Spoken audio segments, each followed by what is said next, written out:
মিথ্যা সাক্ষ্য দেওয়ার শাস্তি। ধারা 193। কোন ব্যক্তি যদি কোন বিচার বিভাগীয় কার্যক্রমের যে কোন পর্যায়ে ইচ্ছাপূর্বক মিথ্যা সাক্ষ্যদান ব্যবহার করার জন্য ইচ্ছাপূর্বক মিথ্যা সাক্ষ্য তৈরি করে, তবে সে ব্যক্তি 7 বৎসর পর্যন্ত যে কোন মেয়াদের সশ্রম বা বিনাশ্রম কারাদণ্ডে দণ্ডিত হবে এবং এতদ্ব্যতীত তাকে অর্থদণ্ডেও দণ্ডিত করা যাবে। এবং কোন ব্যক্তি যদি অপর কোন ক্ষেত্রে ইচ্ছাপূর্বক মিথ্যা সাক্ষ্য দান করে বা তৈরি করে, তবে সে ব্যক্তি 3 বৎসর পর্যন্ত যে কোন মেয়াদের সশ্রম বা বিনাশ্রম কারাদণ্ডে দণ্ডিত হবে এবং তাকে অর্থদণ্ডেও দণ্ডিত করা যাবে। ব্যাখ্যা 1। সামরিক আদালত সংঘটিত বিচারও একটি বিচার বিভাগীয় কার্যক্রম। ব্যাখ্যা 2।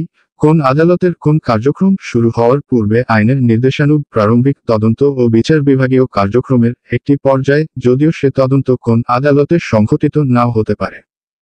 উদাহরণ: কে বিচারের জন্য সোপর্দ করা উচিত কিনা তা নির্ণয়ের জন্য জনৈক ম্যাজিস্ট্রেটের সম্মুখে সম্পাদিত একটি তদন্তে শপথ গ্রহণান্তর এমন একটি বিবৃতি দান করে যা সে মিথ্যা বলে জানে। যেহেতু এই তদন্তটি একটি বিচার বিভাগীয় কার্যক্রমেরই একটি পর্যায়, সেহেতু মিথ্যা সাক্ষ্য প্রদান করেছে বলে পরিগণিত হবে। ব্যাখ্যা 3। কোন আদালত দ্বারা আইনানুসারে নির্দেশিত এবং কোন আদালতের ক্ষমতানুসারে পরিচালিত কোন তদন্ত বিচার বিভাগীয় কার্যক্রমের একটি পর্যায়, যদিও সে তদন্ত কোন আদালতে সংঘটিত নাও হতে পারে। উদাহরণ: জমির সীমানা অকুস্থলে নির্ণয়কল্পে কোন আদালত দ্বারা প্রেরিত কর্মচারীর বা অফিসারের সম্মুখে সম্পাদিত তদন্তে শপথ গ্রহণান্তর এমন একটি বিবৃতি দান করে যা সে মিথ্যা বলে জানে। যেহেতু উক্ত তদন্তটি একটি বিচার বিভাগীয় কার্যক্রমেরই একটি পর্যায়, সেহেতু মিথ্যা সাক্ষ্য প্রদান করেছে বলে অভিহিত হবে। ধারা 194। কোন লোককে মৃত্যুদণ্ডে দণ্ডনীয় অপরাধে দণ্ডিত করার উদ্দেশ্যে মিথ্যা সাক্ষ্য দেওয়া বা সৃষ্টি করা।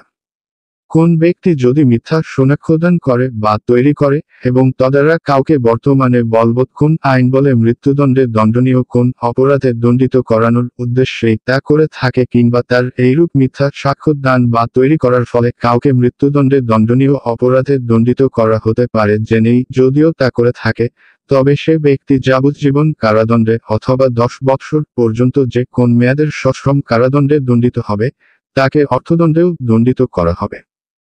যদি তার ফলে কোন নির্দোষ ব্যক্তি মৃত্যুদণ্ডে সাজাপ্রাপ্ত হয় এবং সাজা বলবৎ হয়। যদি অনুরূপ মিথ্যা সাক্ষ্যের ফলে কোন নির্দোষ ব্যক্তি সাজাপ্রাপ্ত হয় ও সাজা বলবৎ হয়, তবে যে ব্যক্তি অনুরূপ মিথ্যা সাক্ষ্যদান করেছে সে ব্যক্তি হয় মৃত্যুদণ্ডে, না হয় এই ধারায় ইতপূর্বে বর্ণিত সাজায় সাজাপ্রাপ্ত হবে। ধারা 195।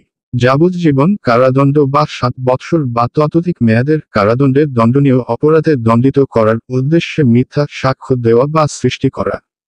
কোন ব্যক্তি যদি বর্তমানে বলবৎ কোন আইন বলে মৃত্যুদণ্ডে দণ্ডনীয় নয়, কিন্তু যাবজ্জীবন কিংবা 7 বৎসর বা তদূর্ধ্ব মেয়াদের কারাদণ্ডে দণ্ডনীয় অপরাধে অন্য কোন ব্যক্তিকে দণ্ডিত করানোর উদ্দেশ্যে অথবা উক্ত অন্য কোন ব্যক্তি অনুরূপ অপরাধে দণ্ডিত হতে পারে জানা সত্ত্বেও মিথ্যা সাক্ষ্য তৈরি করে, তবে সে ব্যক্তি পূর্বলিখিত অপরাধে কোন ব্যক্তি অপরাধী সাব্যস্ত হলে তাকে যে দণ্ডে দণ্ডিত করা যেত সে দণ্ডে দণ্ডিত হবে। উদাহরণ: মিথ্যা সাক্ষ্য কর্তৃক চকে ডাকাতির দায় দণ্ডিত করার মানুষে আদালতে মিথ্যা সাক্ষ্য দান করে। ডাকাতির সাজা হচ্ছে যাবজ্জীবন কারাদণ্ড অথবা অর্থদণ্ড সহ বা অর্থদণ্ড ছাড়া 10 বৎসর পর্যন্ত যে কোন মেয়াদের সশ্রম কারাদণ্ড। সুতরাং যাবজ্জীবন কারাদণ্ডে বা অর্থদণ্ড সহ বা ছাড়া কারাদণ্ডে দণ্ডিত হবে। বন্ধুরা, ভিডিওটি কেমন লেগেছে? আশা করি ভালো লেগেছে। যদি ভিডিওটি ভালো লেগে থাকে তাহলে অবশ্যই লাইক করবেন, শেয়ার করবেন ও পরবর্তী ভিডিও পেতে চ্যানেলটি সাবস্ক্রাইবও করবেন। আর আপনারা কোন কোন বিষয়ের উপর ভিডিও দেখতে চান তা আমাকে কমেন্ট করে জানান, আমি সেই বিষয়ের উপর ভিডিও আপলোড দেওয়ার চেষ্টা করব। ধন্যবাদ ধৈর্য সহকারে ভিডিও দেখার জন্য।